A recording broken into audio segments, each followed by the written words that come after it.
Welcome to Luca is a Billionaire, where the only thing I invest in is your answers. In this video, I will show how to connect Kontakt to Cubase.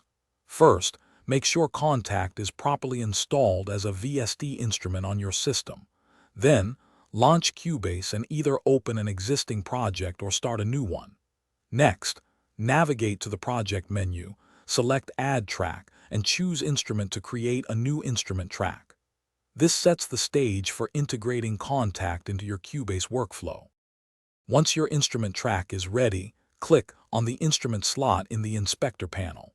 From the drop-down menu, locate and select Kontakt as your chosen VST instrument. This action will open the Kontakt interface directly within your Cubase project. Now, you can browse and load any of your favorite Kontakt instruments or libraries, preparing them for your musical creations. With Kontakt loaded, ensure your MIDI input is correctly configured for the instrument track. If you are using multiple instruments within a single Kontakt instance, remember to assign the appropriate MIDI channel for each. This allows Cubase to send MIDI data to the correct sound. Finally, play your MIDI controller to confirm that Kontakt is receiving signals and producing sound as expected.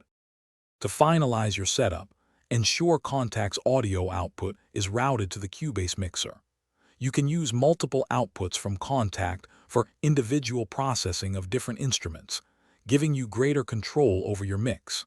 This allows you to apply separate effects and adjustments to each sound.